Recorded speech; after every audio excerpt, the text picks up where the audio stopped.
840 city commission meetings and numerous CRAs and planning boards and other meetings. However, this is the first time in all of those years that I've had a chair and vice chair not be at a meeting. So today, I need to, for one meeting, accept nominations for somebody to run the meeting. And the floor is open to accept nominations.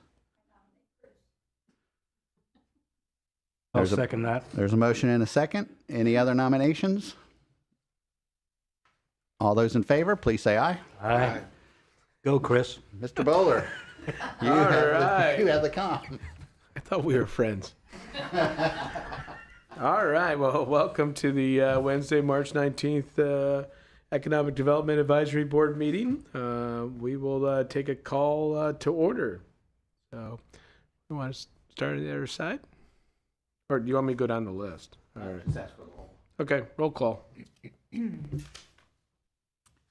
Bob Rand, Carol Killian, Chris Bowler, Here. Derek Harris, Here. Harry Lloyd, Here. Christos Mavronas, Ruth Traeger, Here. Tuan Harrington,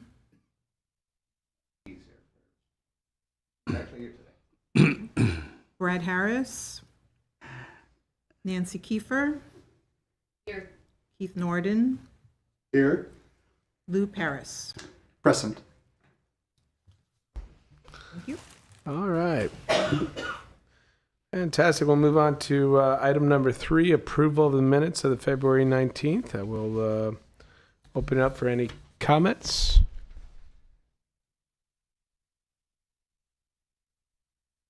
Otherwise, I will accept a motion for approval of the minutes from the February 19th meeting. So move. I'm going to go with the first with Derek, a second with Ruth, and all in favor? Aye. Any opposed?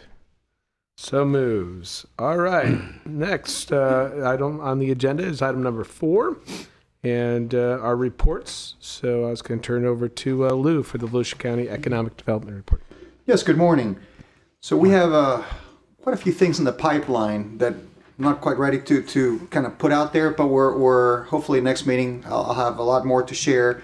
The one item that we're excited about, that it's in motion, is the Volusia Innovation Challenge, which I've mentioned before in this meeting. It's a business pitch competition that has been around the community for about 12 years, this being the first year that it's open to the entire community. So before it was only students enrolled in higher education institutions in the county, now open to everyone. I'm glad to report that we had what I think it's a record-breaking number of applicants. I think it was 40 in total. Now down to the semifinalists, a group of 12 who will be pitching behind closed doors tomorrow, and we have an excellent group of judges who will bring down the group to the finalists to 6, and that final event for the competition will take place next week on the 27th at the Ocean Center, and you and everyone listening is invited to attend. It is free to attend, but by registration. And if anyone were to go to the VolusiaBusinessResources.com website, there is at the top menu an Volusia Innovation Challenge link, and there you can find how to register. And if I can quickly highlight the value of this competition, this is one where it's not if, it's when the next meaningful big company surfaces. It has already happened in the 12 years. There have been incredible successes. Probably one noteworthy or worth highlighting is a company that won, I believe it was the second year, called TSO Life. That business, as it won the competition, the format, or not the format, but the business model under which it won changed over time by market forces that kind of pushed them in a different direction. And that company, I believe a year ago, had gone through the first round of funding, like big funding, and it reached $9 million. So I would expect more of that to happen as years progress in this competition. So you're welcome to attend and see, experience firsthand what kinds of innovations are coming from our community. So very exciting. Great, appreciate the report, Lou. Moving on to Team Volusia Economic Development, Keith Norton for your report. Thank you, Mr. Bowler. Excited to update the advisory board. We had a great annual meeting last Thursday at the Maury Husseini Center at Daytona State College. Sold that event, but we had speakers, Rear Admiral Paul Soule, who is the head of the Florida High-Tech Corridor, representing 23 counties from the west coast to the east coast of Florida. And great presentation by him. Also, welcome remarks by Secretary of Commerce Alex Kelly on behalf of Governor DeSantis, and then his COO, Matt Swanson, also gave a presentation on Florida Commerce. Florida Commerce and Select Florida Commerce actually oversees Space Florida, Career Source Florida. So it was great to have that perspective of all the moving parts of our state economic development organization. Pleased to have them there. Also, we have about 80 projects in the pipeline. 6 are in negotiations right now. And of course, more than a couple of those are considering Daytona Beach. So great activities. Proud to have Randy Dye as our chair of our board, former chair of the Daytona Regional Chamber, and so great leadership with also David Weiss is one of the vice chairs, and Dr. Tom Lavasso is a vice chair. So we're excited about the coming year. Thank you very much. That sounds great. Thanks so much, Keith. And then on to our esteemed Nancy Kiefer from the Daytona Regional Chamber of Commerce. Thank you, Mr. Bowler. Yeah, continued a lot of activity at the chamber right now. We're focusing in on some broader-based solutions regarding linkage fees. So we have some meetings coming up with stakeholders in the city next week. We're continuing to really monitor and follow that particular topic, a resolution or an ordinance that's coming before City Commission again on April 2nd. We are gearing up for our annual Volusia Days, March 31st and April 1st, really, again, zeroing in on some of our legislative priorities like coastal resiliency, flooding, infrastructure, tort reform, continues to kind of rise up, insurance costs, things like that. So we're setting up meetings with a lot of the agency heads, including DEP, FDOT, and others. So we're looking forward to that trip. On April 10th, we'll be doing our next Eggs and Issues, and that will feature Cyrus Calum, obviously the director of Volusia County Economic Development and Airport Strategies. He'll talk a little bit about, some of the opportunities coming up at the airport, and their vision for building out, the whole area around the airport, and we're excited for that. We are also looking at our next intercity trip. Again, this will align with the priorities we see in Daytona Beach, whether it's affordable housing, flooding issues, things like that. Right now, Charleston is kind of rising up as somebody that's going through some of the same issues and coming up with some solutions. So with all of our intercity trips, we try to find an area that has like demographics, statistics that make it sense for us to go and see what have you done, what have you figured out, what are best practices. So we're planning that trip. It'll probably be in August.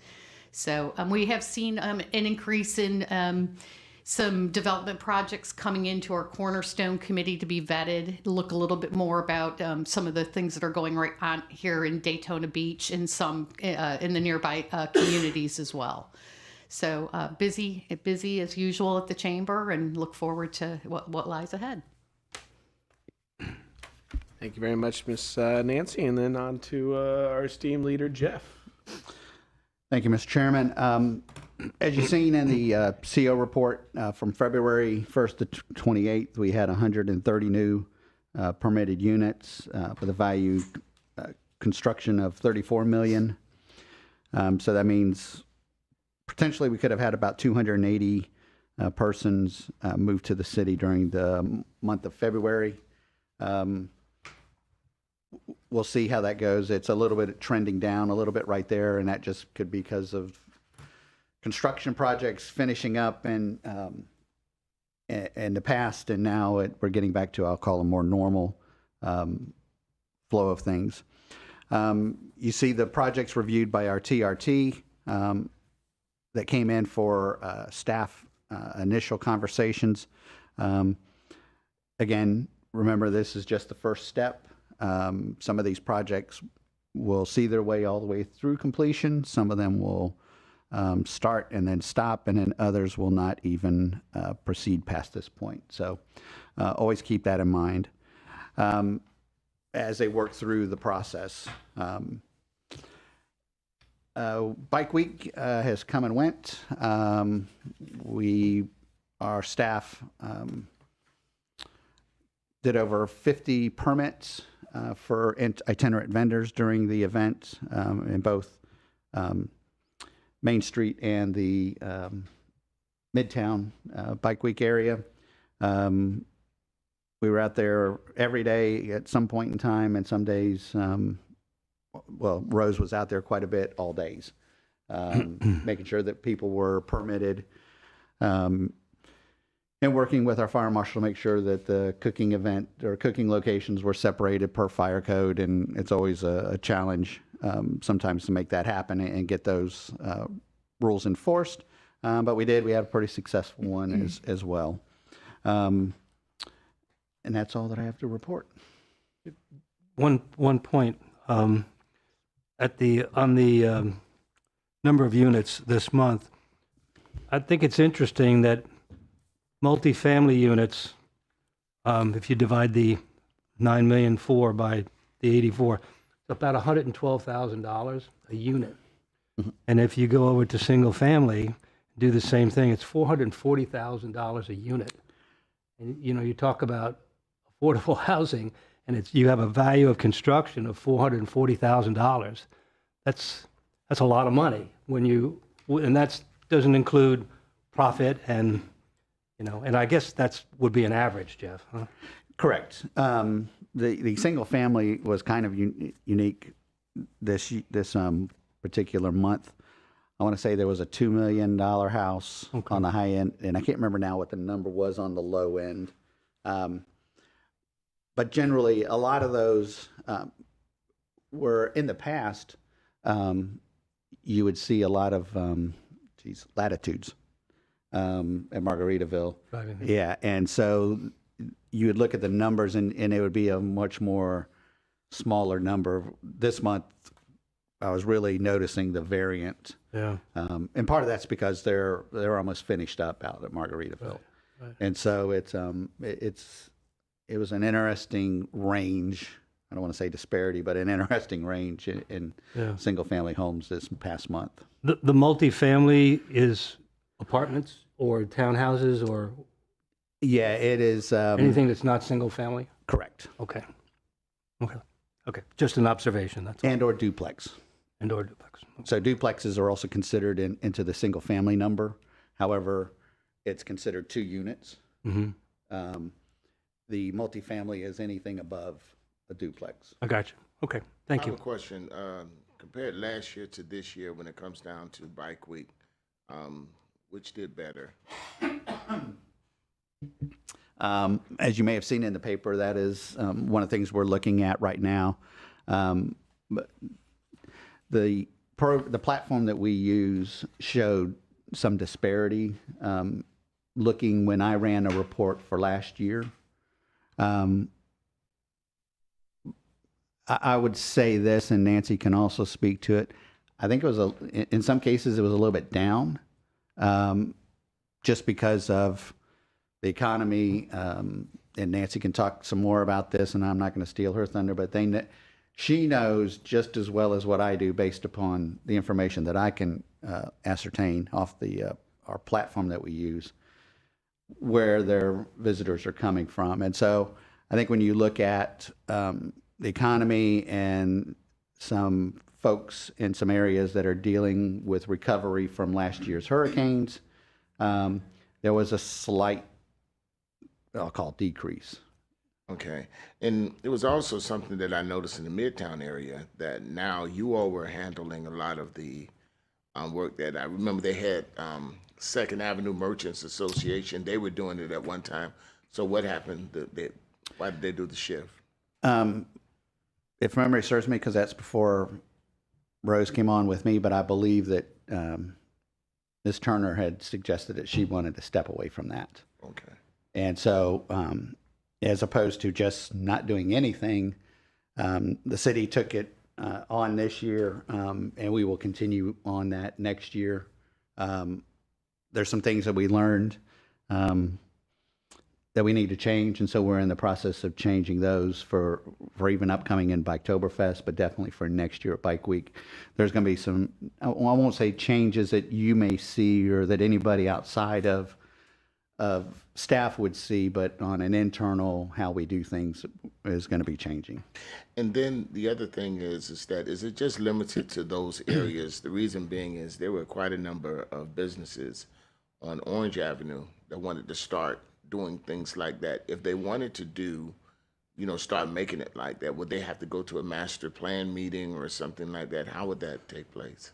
Correct. Yeah, they would have to go to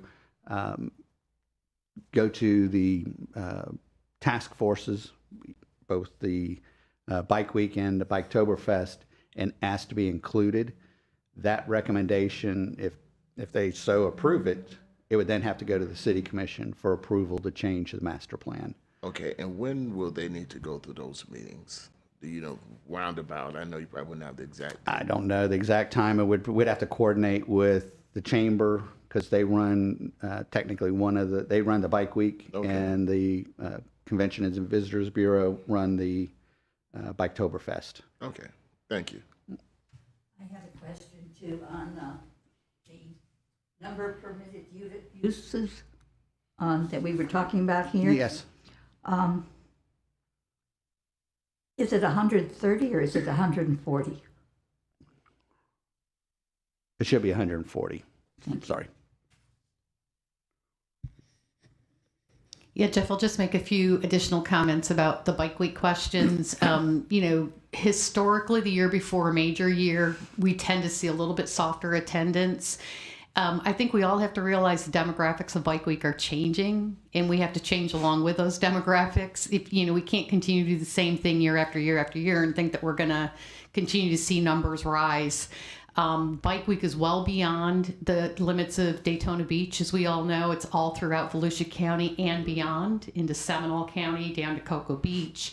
So the whole work that the city has done to attract this event has really seen it expand well beyond the borders of even the county. So demographically, when we look at the riders, they are aging, and what they want and what the newer riders want are very different. So we've just got to, be honest with ourselves and look at what we are producing here. There's always going to be an interest in the historical aspects of Bike Week. It's going on 85 years, here in this city. So it's not a new event. It's evolved many, many times over those 85 years.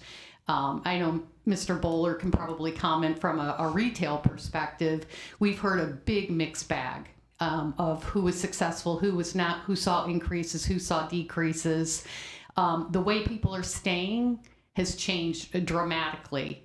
You go through any neighborhood and you'll see multiple bikes parked. So, a lot of people are staying in homes now, not necessarily our hotels. Our hotels, if they're going to charge the rates that they're going to charge during a special event, really need to be looking internally at what they're providing as well. Because it does signal to people, Daytona Beach is a destination. And we want to continue to provide the best product we can across the board for all special events coming into the area. Well, with that being said, the years that we've had spring break now, do you see shifts, changes that are going on right now with that as well? So, you know, spring break has obviously had a huge change in who that attracts as well. It's now considered family spring break. That's how it's promoted through the CVB. Okay. And there's also times where it kind of overlaps bike week to some extent. So you're either on top of it or back to back, you know, which is always an issue. You know, we have to continue to determine who we want to be and how we want to market, who we want our customers to be, and not totally focused on what we have been in the past. So, you know, we are always looking at who's coming, what our feeder markets are, and what their wants and needs are. But the traveler is changing dramatically as well. You know, we see increases in some of the, you know, the grocery stores, you know, which we've never really filtered into what's successful and what's not. But they've got groups of people, instead of maybe, you know, staying in a hotel and going out to eat every night, they're going and purchasing their beverages and their food and doing meals at home, and then going out, doing a ride around, you know, doing things like that. So how do we capture that market and make sure we spread that around the economy? No matter what way you look at it, it is a huge economic engine for the city. But our goal is always to make sure that it's, you know, it can survive across trends. It can survive across change in demographics. It will be different. I'm, you know, just to be blunt and honest about it, what we saw 10 years ago is different than what we're seeing today. Yeah, because what I noticed in the Midtown area, all of the churches, they used all of their parking lots now for mobile homes and RVs. I'd never seen it. Like literally on Sunday, the parishioners, they had to park on the street because it was amazing. So they capitalized off of them being there. And I never saw it like that before, but hey, it's different. Camping and RV use is totally changed, you know, over even the past few years, you know, as we've looked at Bike Week. You know, I think the most important thing is our Bike Week task force is made up of, you know, the public and the private sector. Those are fully advertised meetings, and people should attend them if they have input. You know, the chamber continues to work really closely with the city in making sure that the reasons why they came to the chamber long ago was to have some control in some, you know, aspects of the branding of the event, so that the chamber could tell the story maybe a little bit differently than the story was being told. And, you know, we continue to play that role and will as long as it's needed, but it's different. We are working at corporate sponsors right now for next year. So at this point, we're already into 86, or the next year for the 85th. We've been doing that for 3 months now, even before Bike Week. So it takes that long to ramp up. And we've had an increased interest already for next year for increased corporate sponsors. So I think that's a good signal. It is. But at the same time, I don't want to rest on our laurels and say we got a banner year coming up. We don't have to think about things differently. Okay, thank you. Yeah, I'll speak to the 24%. It's not accurate. No, I mean, it's hard to say technology is not accurate. The reflection in the retail numbers don't show that. So the trend of the event was a very similar trend to what we've seen for a very long time, which is a 3 to 5% decrease, maybe not in population, but overall consumption. And so it's aging. And quite frankly, we do a very good job of telling people not to drink and ride their bikes. So, you know, we continue to do that. So, and Nancy hit it on the head. It's a huge factor in this. What we see is people aren't staying in hotels on the beach and Ubering or riding down to Main Street. And the party doesn't go anywhere near as late as the party used to go. Like the party used to be full on at 2 o'clock in the morning. If you're on Main Street at 2 o'clock in the morning at Bike Week, it's winding down, right? So, so it's just a different feel of the event. It really has the feel of, candidly, more similar to what Sturgis is. Sturgis is you go out there, you ride all day long. It's about riding. We're getting to be a little bit more about riding and camping, and then people renting Airbnbs, and the at night party is at your home location now. And we're talking this, the vast majority, 80% are still staying in hotels and doing all that. But every percent that does that erodes some of that nighttime behavior. So, and then spring break, I'll tell you, it's it's the biggest misnomer that we have. At the chamber, when it comes up, I always ask people to come hang out with me at spring break. I candidly haven't gone to a spring break event now in 2 to 3 years, only because it's just not that big. So it's very localized. It's good, but it's nothing that it doesn't dominate our business discussion. So put it that way. Yeah, it's there's an event at Razzles, there's an event at Ocean Deck, and they don't even go out on the same night. They just move. So they're at one bar per night, and what they do, it's very controlled. The police do a great job with it. It's ironically locals that cause the issues, not the people coming in. So Wow. times are changing. Wow. Thank you. All right, Mr. Chairman, we'll go on to old business. Sure. All right. So at the end of, matter of fact, it may have even been the middle of last year, we brought forward a discussion about the city's economic development incentive grant program. I believe we walked through and I may bring this back next month if I don't get our speaker that I want to have come to go back through the policy in and of itself, to have just a quick run through again on it. However, one of the things that, if you remember back, we talked about that the application that we have is based upon the state of Florida's application for a variety of reasons. One, it's already been tested that it works. But then two, the other thing that we can do is if we have a company that is coming through the state of Florida, through Team Volusia, coming to Daytona Beach, that the application that they prepared for the state of Florida, we can accept that one here for this board to consider. So it makes it seamless for that applicant to not have to fill out the city of Daytona Beach's application because it's different than the state of Florida's. So in order to help streamline that process and make sure that everybody, be it state, Team Volusia, the city of Daytona Beach, are working off the same sheet of music, we just mirrored their application.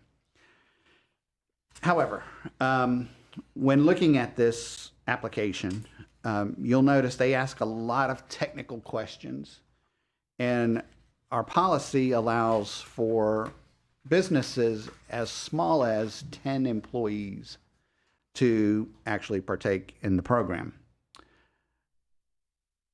My concern, and that's why I'm bringing it to this body, because there are many of you that own small businesses, can look at this application and say, this information is not readily available to an applicant of a small business, and really it's not something we, as this board, really should be looking at in some cases.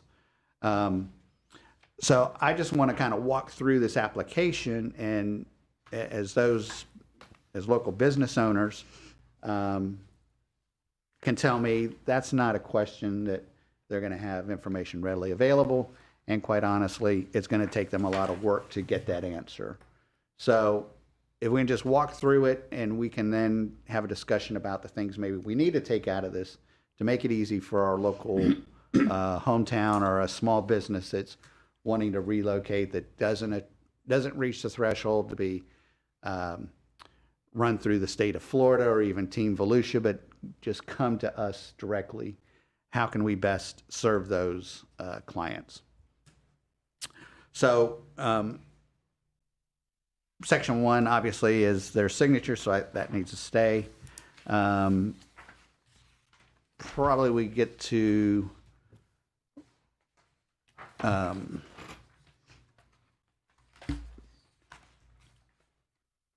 2C talks about the applicant's immediate and ultimate parent companies, if it's applicable. Should we keep that or should we cut it? Me, I think you should be able to easily fill that out. Okay.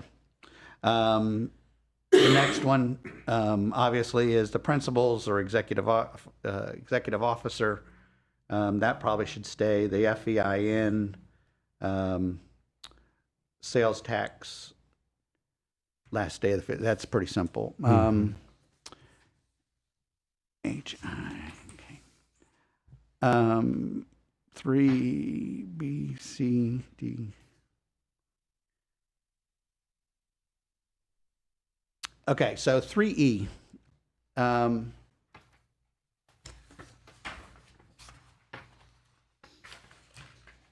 And I wish I'd remember the national.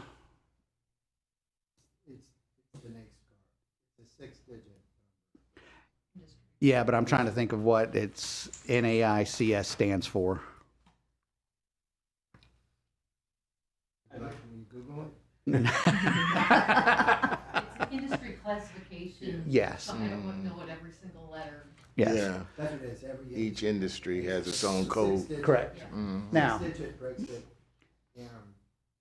so again, and I'm looking at, Just looking at they said it perfectly. question is, how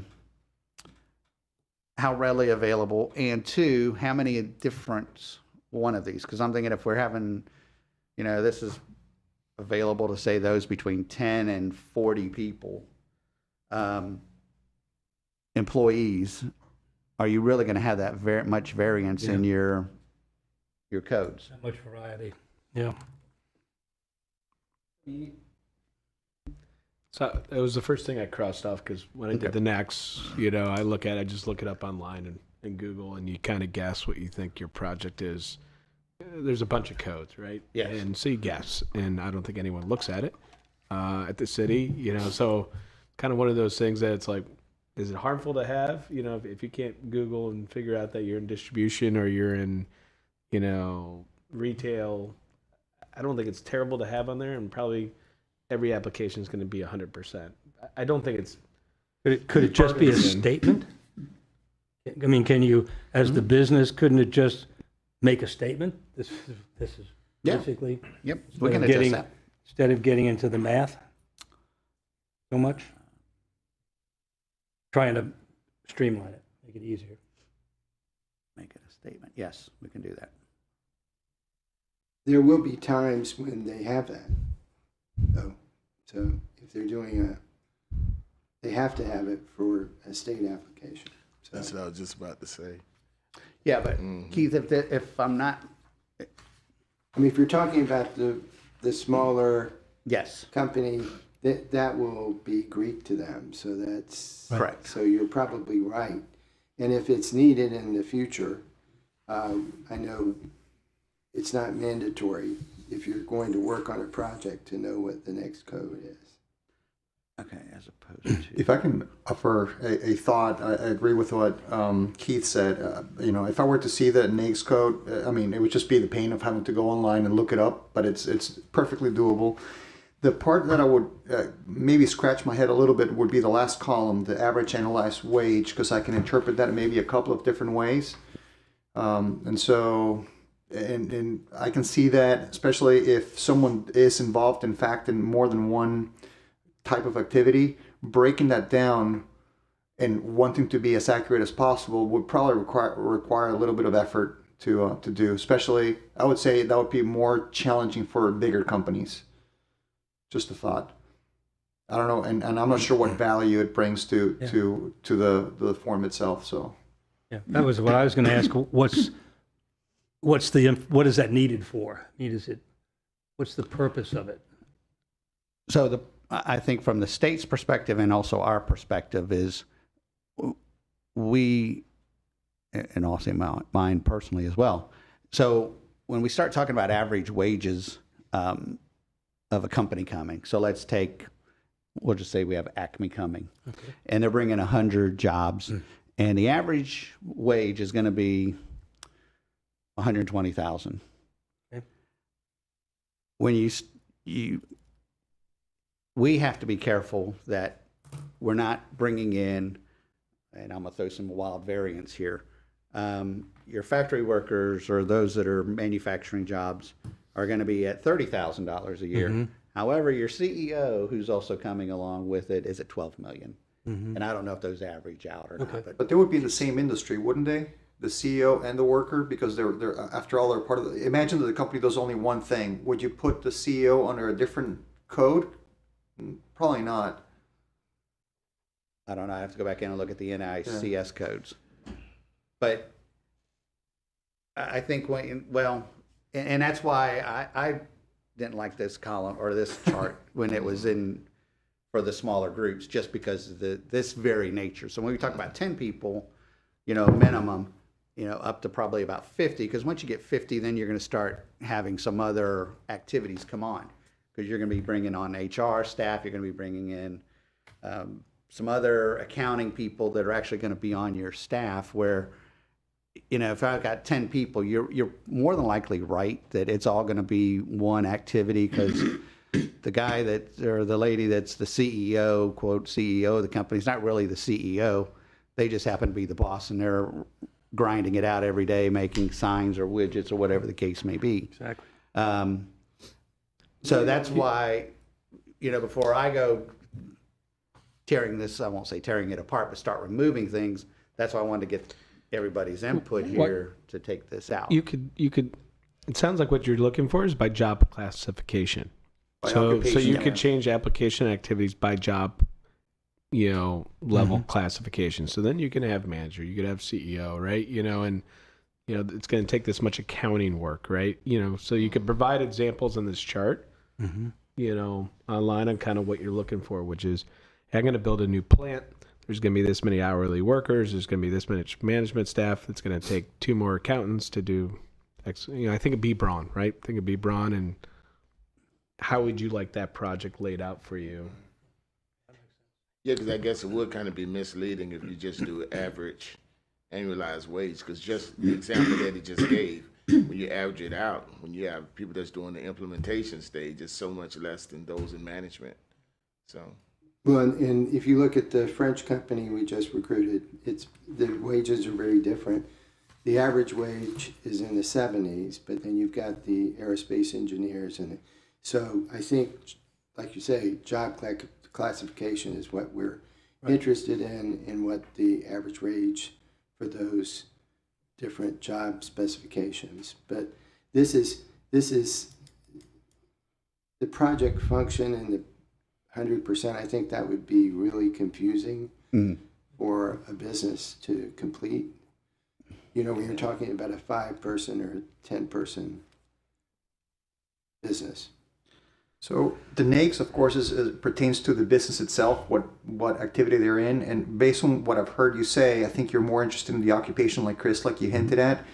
If you go that route, give them a tool to be able to navigate it quickly. Going back to the example for Aero, they would probably have like at least 12 or 15 different types of occupations. But there are websites that can get you there fairly quick. ONET online would be able to get to. I mean, you can navigate it almost in 15 minutes. You can have all of them mapped out. So if you give them that tool, and that way you have consistency in what they're feeding you, because they're going to the same place, you reduce variability and you get the information that you want on the occupation. And I mean, that would be super simple to do. So can you add a resource for them to use? That's the one, yeah. That would be, Drop down. yeah, Just management here. yeah. Yeah. Back office. Mhm. All the jobs that go into back Yeah. It's as simple as really running a query, and it's right there. You just see it, click it, and it tells you everything about it. Yeah, that's great. Okay. I also think that F is probably one we can probably take off, because this is probably going to be a one-phase kind of process, but you tell me. I personally like the phases, right? Okay. Because if it's one phase and it's all completed by that one phase. All right. Mr. Bowler, I It's pretty think that's a wise idea, because it's the ramp up, Yeah. and that's important. They may say 100 employees, but when are the 100 employees coming on? Is it 5 years later, 3 years later? So ramp up is important. If we take that to the Amazon project, for example, how they're progressing and what the promises they made, I think it's important to nail that down. Okay. We'll leave it then. H talks about is it in a brown field. Actually, we can probably look that up as well, so we can leave that. I, again, if we're talking about under 50, I don't know if we need, I don't know, we can leave these in as well? Because that's a fairly straightforward question. You would just say not applicable Yeah. for me. That's an easy deal. I mean, let's face it, it's rare that they're gonna come check off international headquarters or national headquarters, but. Okay, then we get to section 4. Well, can we get rid of J? Yeah, Because J doesn't matter to Daytona Beach. Okay, It's percentage sold out. We don't care where you sell it. As Income's income. long as you're producing here in Daytona and anywhere you're selling outside of Daytona, all right. H is how many new jobs, job and wage overview. Section 4A, how many full-times.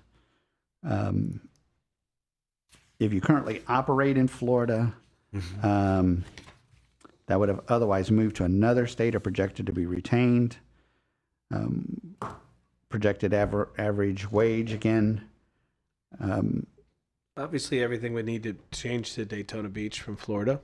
In these questions, it's applicant operate in Daytona Beach, right? Okay. Because it's a specific Daytona Beach How many new to application. Daytona Beach? Yes. And the only one I go back and forth on is, E and F are really about, hey, what benefits are you going to bring to the Right. table? Which is somewhat useful to know. And it could just, you could make it really easily and just put not applicable at the end. You could put NA if you don't provide benefits as a small business, and that would get rid of G to not confuse them on a benefit provider. I don't know why we need that information. Why do we even need to know if they work with a PEO? That's what I mean. That's why I get rid of G. I would too. I do think E and F are important because if you look at Amazon, we're still getting comments about why Amazon, and so we defend it with the 401k and healthcare benefits.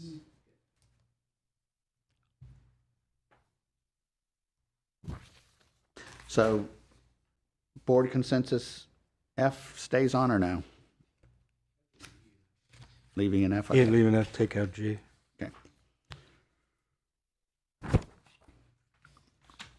All right, now we get the capital investment overview. This is going to be for those projects that are, that if they meet I think it's $40 million capital investment, then they get an extra year of incentive at 75%. I don't know if I have 10 new jobs coming, if I can meet that threshold, maybe, maybe not. I think it would depend upon what the industry is.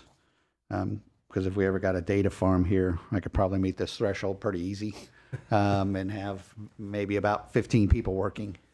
And Jeff, just an overall question. We're trying to have this just be the one document for everyone, or are we trying to have here's the simple version and... Here's a simple version for the smaller businesses, and then for the bigger, we will use the full complete application. And especially those that are coming through the state of Florida, because remember, this is the state of Florida's application right now. And all we're doing is, so if somebody comes to the Department of Commerce and then eventually comes through Keith and then comes to us, and Aura Arrow was... That was a great example because, Yeah. in fact, you brought that to light. Why do two applications when the state application is so complete?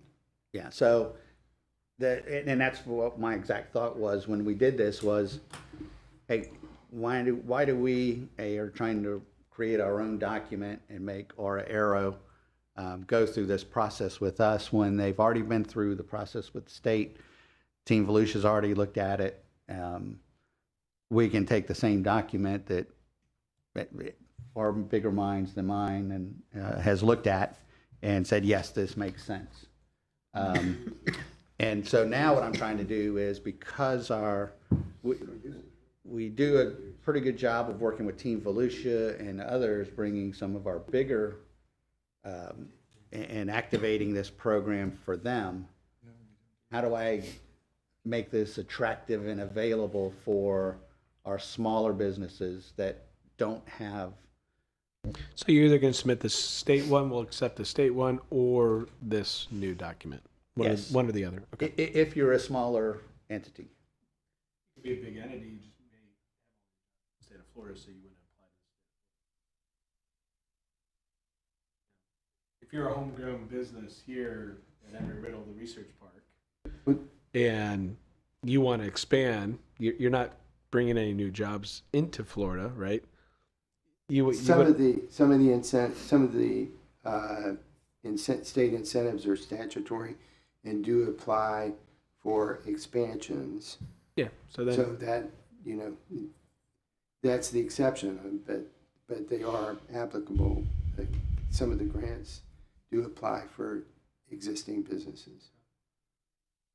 What is the determining factor between big business, small business? How many would you say that would pretty much fit that criteria?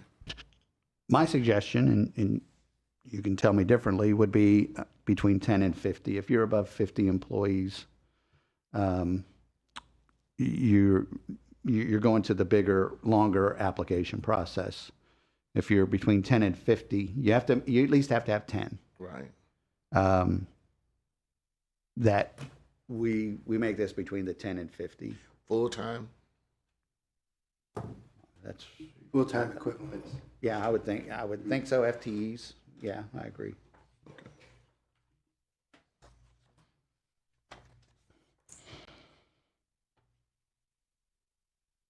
So you're Okay. going to derail us, so we're on number 5.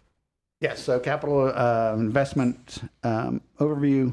I think some of this information would be helpful and for us to evaluate, especially for y'all to evaluate, is this bringing value to the community?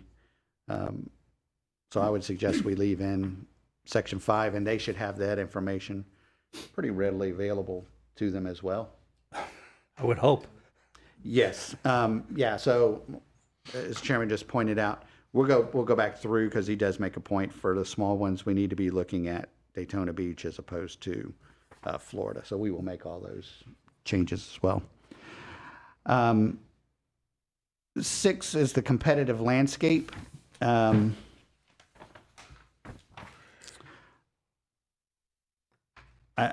I think it's helpful, useful information for us to know who we're in competition with. And that's what this is. When you look at this, this is all information about, you're considering us, Edgewater, Titusville. So I think that should stay. If I can offer, I appreciate the spirit of the questions, then change the title, because if I'm reading it, it's my competitive environment, but you're referring to yours. Okay. Yeah. We'll come up with a. That's a good point.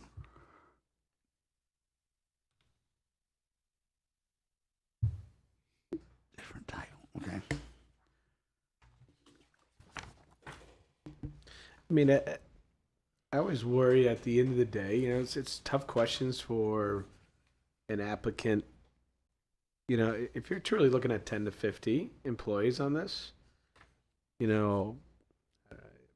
I look at some of this, what other counties are they offering? To me, it's either we want to invest in these folks or we don't want to invest in these folks, right? Based on the project, and does it make sense? My only ask would be to cut these at least in 50%. What is truly required? If I'm gonna, all the other stuff, man, you should have, right? How much are you gonna invest in the community? What jobs are you creating? All this stuff. Now, a lot of this is not applicable, right? Because I'm not going Daytona Beverages. We're not going to move to Ormond, right? We're not going to bid out where we live, right? So it's, that's part of my feeling in this. If this is truly a small business question, we can make it one, right? Are there any other incentives being offered to the company at this time, right? And just, if the answer is no. And I'd be careful about asking them to say what a nearby city is doing, because then you're gonna start having cities try to outdo their neighbor, and down the road that can become, the collaboration piece of it can be an issue. In the long run, Daytona Beach can probably offer a lot more than anybody can just by sheer size and budget. And you may just be considered the big guy taking everything. I don't, you know what I'm saying, by asking some of those questions. Tell me what Ormond's giving you that Daytona Beach isn't. Because we're talking localized now. We're not talking across states and countries. Yeah. I am concerned by opening up the incentive. I mean, maybe that's something staff could ask. Because when you're asking about incentives, what incentives are being offered, you're then opening up it's like reading in the newspaper what was offered to Mercedes-Benz. So I used to work with projects after Mercedes-Benz located, and they would take out the New York Times and say, what are you going to offer us? So when you're asking about what other incentives are offered, it might be better for staff. And for an expansion project, that's, typically that's worked by the city and the county. So I think when you're opening up, like, what is someone else offering you, then you're putting that question mark in the mind of the applicant. Well, maybe I should be looking somewhere else. So I would agree with Mr. Bowler, maybe lighten it up with maybe one question and have staff then ask those questions, so it's, it's not so much in the face. Unless it's a larger, then we would need to know, what Boeing or Aero, we would need to know this information. But If I can piggyback off my peers, and this is more a question for you, Jeff, would you be concerned that businesses would tend to suppress information in this section for strategic reasons? And it can work both ways. I could feasibly imagine a scenario where I am courting another county or maybe even another state, but I don't say it so that I can because I'll feel that suppressing that information will help me cozy up to you a little more, if that makes sense. So here's how I've always viewed this kind of information, and it's going kind of goes in counterintuitive to recruitment, which is and I'll take Lowe's for example. We put together a Lowe's distribution center in Frostproof, put a package together, said, here you go. And I won't say I just kind of left it and said, here's our deal, you decide. But I was very much more hands-off than some of the other cities. And I got this from the general counsel. And he said, you're not really chasing us and just want to keep adding more to the deal and kind of sweeten it even more. And I said, well, here, I gave you the best deal that we possibly can for our city. And if you don't want to be here, then I understand that you can get more incentives, but you're going to be in Tampa. You're going to be in some of these other places that you're looking to do this distribution center. And here you are, you can be in a small town, you can really be another major industry in a small town. Whereas if you go to Tampa, you're going to be competing with everybody else in the Tampa Bay region or Lakeland or wherever else they were all looking. And I said, but you're going to be one of the bigger employers in the city. You offer great benefits. You're a great fit for our city. But I can't really add more to the pie than what we've already put into and baked it for you. So if it's almost like, we want to date and get married. I don't want to try to force you into here, I'm going to sweeten this pie so much that you come here, because we can't keep giving the incentives for longer periods than what we can, which is a maximum of 6 years. and then you're now part of the community. And if the next person comes along and offers you a sweeter deal, then, I had you here for a little bit, and then, you went on to somebody else. And so that's why I've always, I want companies and businesses that want to be in the community where I'm at that time. And that's who I want to attract. But if you're just here just because I gave you an extra incentive than somebody else did, then kind of like what Keith is talking about, what have you done for me lately? After 5 years, hey, we want to move again, and now we need to, you need to pony back up. So and I know that's very odd in economic development world, but that's how I view recruitment, is that we want you here, and if you want to be here, that's great. But we can't keep sweetening the pot so much that I make it sweeter than everybody else.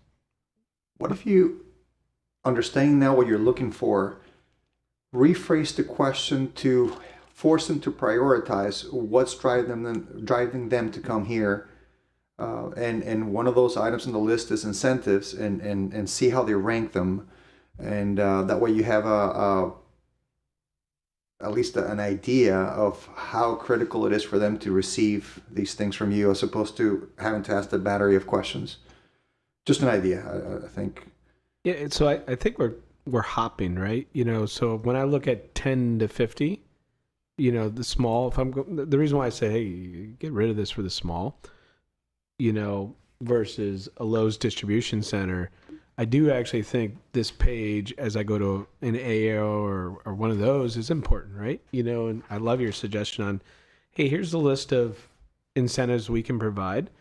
What is most meaningful to you? Tax abatement, this X, Y, and Z, right? The tools that we have in the tool chest, I'll rank it, for 1 to 10, but that's for the bigger companies coming in. But for the 10 to 50, if that's what we're trying to do with this, so you may have 3 applications, right? Hey, fill this out. We take the states, we're going to make you, as a big boy, fill out this new page. But for the 10 to 50, I think you get a simple question. Will this project move forward if you don't receive any incentives, right? And tell us why the incentives are so critical to your investment, right? Just write it out. And it's that simple, right? You don't have to, as any other county. I think where else are you, a question like where else are you considering? It's something open-ended so that they can reveal more than the, whose incentives are great, or, just to get more of a dialogue from the company, the smaller companies. Are you looking at any other Right. locations? That way they're required to say, yeah, I'm looking at, Right. Ormond Beach. I think it's fine to ask that. Are you looking at putting this investment anywhere outside of Daytona Beach? And if so, It's true, yes. because many of the incentives, state and local, I would believe, would be a what for. If it weren't for this incentive, I would locate to the state of Alabama. That's necessary. Because if somebody has decided, I'm coming to Daytona Beach, the incentive offered would be dramatically less or none. Mm-hmm. You may have a business with multiple locations. Right. Some Edgewater, some. Yeah. I'd be careful about, the question of, if you don't get anything, are you still coming? Right. That's just for a business. They're going to, I just be careful about how that's worded. I like more of the question, are you looking at other locations? Yes or no? And then you use that data to say in your meetings. Now, you did say you were looking at other locations. What would be this decision would keep you here or go there? Right. But because once it becomes public record, if somebody said, I'm not going to, or I'm going to build here regardless of whether you give me an incentive, the first thing the public is going to say when they locate here is, you were going to they didn't even want anything, and you're giving away our money. Mm-hmm. So just be careful. Right. Yeah, I think the open-ended question with dialogue with the staff is so much better than, putting out, okay, what incentives are you getting, or, what are they offering you? Because then that opens up a can of worms, really, to say, well, maybe I should be looking elsewhere. Right. So that's why, so I have question A would be, are you considering another location outside of Daytona Beach? And then B, why are you interested in Daytona Beach? And then just have those two questions just be this section right here and replace everything else. And I've noticed with this application, are you saying that each time people apply, then they also have an interview process as well too, or a dialogue with the staff, or is it just you all looking at the application and saying yay or nay? Is it always an Yeah, there is always conversation back and forth. And Constantly. it's not one time, it's a multiple times conversations. Okay. And they can also attest to that it is not because a lot of times, and granted, it's not going to be as much with a 10 to 50 right. Group that's coming to town, or expansion in town. But when how long did we talk with our Arrow? What, over a year? Year and a half in a few days. A few hours. Okay. I know we're working with, And that was a quick one. That was the quickest we've done. Wow. yeah, it's multiple conversations. Because remember, it's, in some cases, they're not just, hey, very rarely do you get the company that's saying, I'm coming to your town, kind of unsolicited. And so it is a dance. I think it's the best way to describe it. It is getting them to feel good with you, because at the same time, and a lot of times, like our Arrow, they're not just dealing with us, they're dealing with people in Texas, multiple cities in Florida, and even a smaller type business may be doing the same thing. Right. Matter of fact, because there was one when I immediately came here, they were so small they couldn't be located here because they didn't reach the threshold yet for this, but they're now in Holly Hill. And I bet you, in probably a 3 months' time, I probably had at least a half a dozen conversations with that business owner. Okay. So, okay, so if everybody's happy, we'll just move those to 2 questions. Okay. Just got a boilerplate. And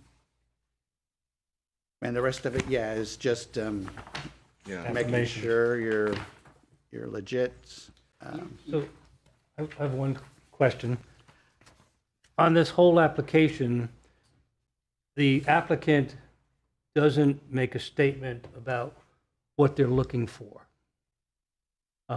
What incentive they're looking for, be it tax or be it, a grant for development. They're not, when they're making the application, they're not applying for something. They're giving you information. So I think there should be some kind of a statement here is, this is the Acme Company, and we would like to, in order for us to bring this project to Daytona, this is what we are looking for.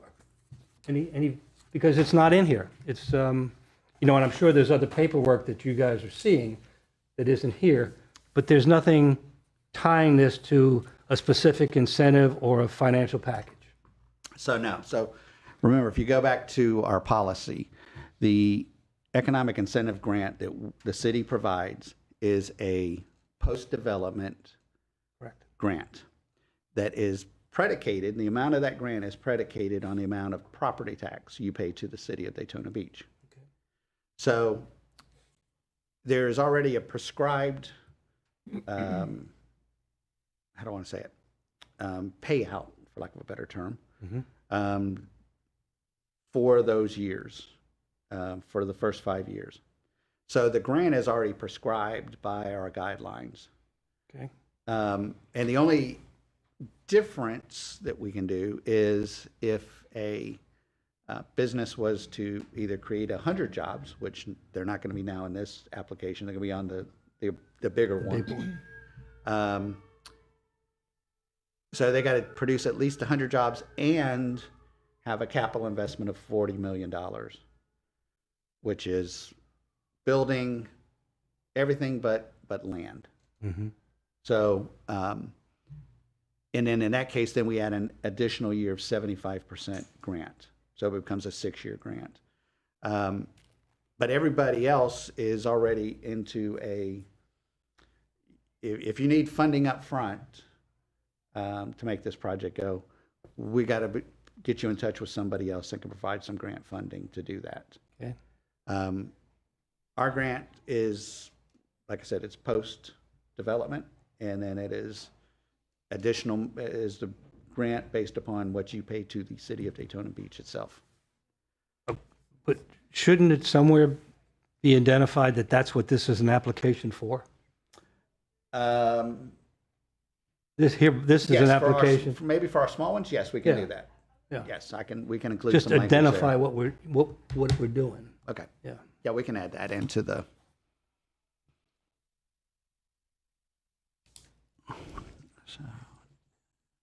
Section 8 on E-Verify. I mean, I think that's where you could lose some small businesses. Do we need to have that? And then Section 9 is confidentiality. Isn't there a threshold in the number of employees you have to have in order to be mandatory to have the E-Verify? 25 25? Okay. per state statute, yes. Okay. Personally, I would take that out.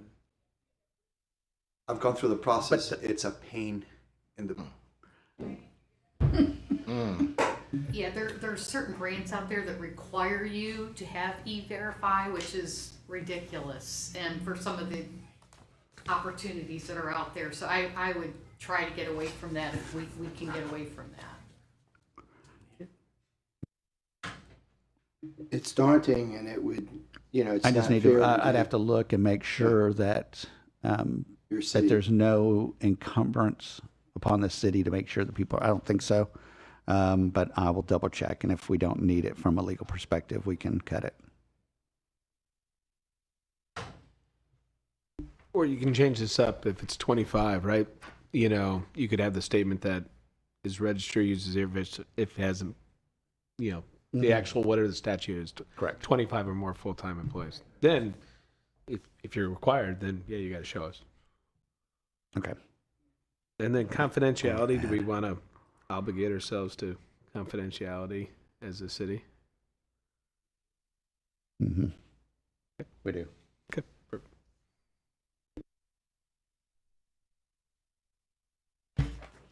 Okay, so I will modify or actually I'll have to get with some of the IT folks to massage this document and get it back to us.